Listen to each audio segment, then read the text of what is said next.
आपके पावन चरणों में मेरा कोटि कोटि प्रणाम। राधे श्याम। मेरा प्रश्न ये था महाराज जी कि मैं साईं बाबा की बहुत बड़ी भक्त हूँ, लेकिन मैं ठाकुर जी की भी पूजा करती हूँ और शिवलिंग पे जल भी चढ़ाती हूँ प्रत्येक सोमवार को, और सभी देवी देवताओं की भी पूजा करती हूँ। पर अभी आजकल साईं बाबा का बहुत विरोध हुआ था, वो हिंदू थे या मुस्लिम, क्या हमारे लिए साईं बाबा का पूजा करना वो सही है या गलत है? आप इसके बारे में हमको समझाएं।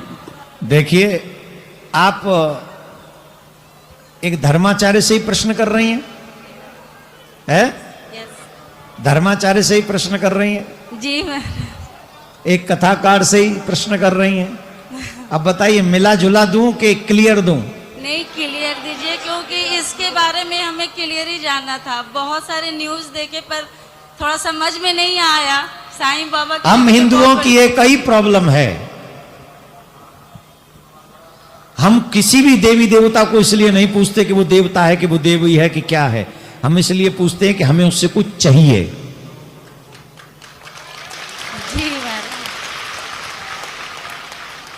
हमें कुछ चाहिए, इसलिए हम उसकी पूजा करते हैं।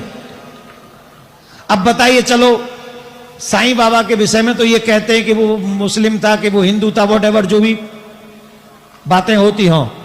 पीर का तो स्पष्ट पता है ना वो मुसलमान है, फिर वहां चादर हिंदू क्यों चढ़ाता जाके?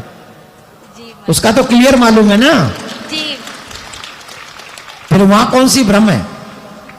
सच ये है कि अगर आप मुझसे पूछना चाहते हैं, मेरे से क्वेश्चन है तो मैं इसका एक आंसर दूंगा। पूजनीय लोगों की पूजा करनी चाहिए, अपूजनीय व्यक्ति की कभी भी पूजा नहीं करनी चाहिए। अपूजनीय लोगों की पूजा करने वालों का कभी भी कल्याण नहीं होता, ये हमारे शास्त्र कहते हैं। अब मैं ये नहीं कहता कि साईं बाबा का अपमान करना चाहिए, नहीं। मेरी नजर में जिन्होंने भगवान का भजन किया, साधना की, चाहे वो किसी भी समाज के हों, वो आदरणीय है, उनका आदर करना चाहिए। लेकिन पूजा, देखो भगवान ने गीता में क्या कहा है, ये तो बाबा हैं, साईं बाबा हैं, ठीक है ना, साईं बाबा हैं, ठीक है ना, भगवान तो नहीं है ना, भगवान तो नहीं है, साईं बाबा हैं। अब भगवान ने तो देवी देवताओं की भी पूजा मना की है। गीता अगर आप पढ़ोगे तो गीता में भगवान ने कहा है कि अगर तुम देवी देवताओं की भी पूजा करोगे तो उसी देवी देवता के लोक में जाओगे, और उसी देवी देवता के लोक में जब तुम्हारे पुण्य पूरे हो जाएंगे, नष्ट हो जाएंगे, वापस धरती पे आना पड़ेगा तुम्हें। अगर तुम मेरी पूजा करोगे और अगर मेरे हो जाओगे तो तुम फिर कभी भी पृथ्वी पे वापस नहीं आओगे, मैं तुम्हारा कल्याण कर दूंगा। और ऐसा कहने वाला अकेला मेरा कृष्ण है, याद रखना इस बात को। पूरे ब्रह्मांड में ये किसी ने नहीं कहा है सिवाय मेरे कृष्ण के कि मैं तेरा कल्याण कर दूंगा, और जो मेरी पूजा करता है वो फिर वापस धरती पे।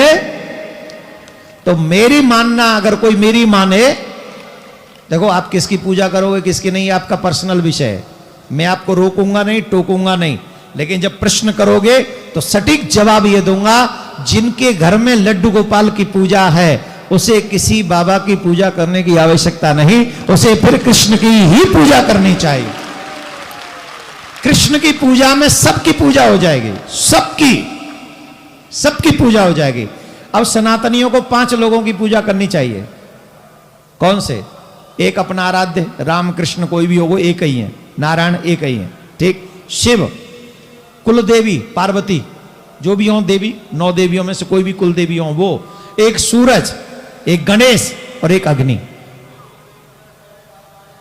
इनकी पूजा करनी चाहिए हमको। सूर्य की, सूर्य और अग्नि एक ही है, दोनों का तेज है। गणेश, शिव, नारायण और कोई कुल देवी, ये 5 देव पूजा करो जिनसे पूरे है जाएं काम। ये 5 देवों की पूजा करने से सनातनियों का हमेशा घर का उत्थान होता है।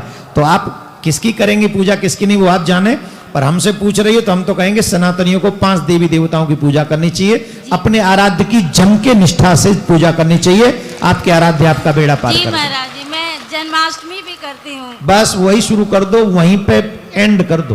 और ठाकुर जी की भी पूजा करती हूँ। बस ठाकुर जी पे टिक जाओ, कल्याण हो जाएगा। जाओ राधे श्याम, आओ राधे राधे। दे दो। इस बच्ची ने बहुतों की समस्या हल करवा दी है क्वेश्चन करके।